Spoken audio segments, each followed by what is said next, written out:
Hi டார்லி, நான் first உங்களுக்கு thank you சொல்கிறதுக்கு முன்னாடி ஆலய மனசை தான் தேங்க்யூ சொல்லணும். பிகாஸ் அவங்க சொல்லி தான் நான் உங்கள் பேஜை ஃபாலோ பண்ணவே ஆரம்பித்தேன்.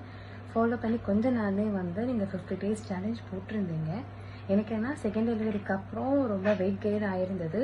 நான் எவ்வளவோ ட்ரை பண்ணேன், பட் எனக்கு எதுவுமே அந்த ரிசல்ட் கொடுக்கவே இல்லைன்றதுக்கப்புறம் தான் உங்கள் இதை பார்த்துட்டு சரி சும்மா ட்ரை பண்ணி பார்ப்போமே தான் சொல்லி நான் ஃபாலோ பண்ணேன். ஆனால் உங்கள் பேஜில் நிறைய பேர் நிறைய ரிவ்யூஸ் போட்டிருந்தாங்க.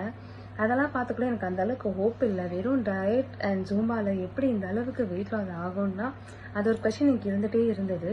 சரி சும்மா ட்ரை பண்ணுவோன்னு சொல்லி தான் நான் ட்ரை பண்ணேன். அது ட்ரை பண்ண ஒரு 10 daysலேயே எனக்கு பார்த்தீங்கன்னா 4 kgs கிட்ட லாஸ் ஆயிருந்தது. அண்ட் 20 daysலேயே என்னை பார்க்குறவங்க எல்லாருமே கேட்க ஆரம்பிச்சிட்டாங்க, எப்படி வெயிட் லாஸ் பண்ணீங்க அப்படின்ற மாதிரி. ஸோ ரொம்ப நல்லா இருந்தது உங்கள் 50 days ப்ரோக்ராம். நான் ரொம்ப என்ஜாய் பண்ணேன். இன்ஃபேக்ட் நான் டயட்டில் இருந்தேன்னு சொல்லவே முடியாது. உங்கள் மெனு எல்லாமே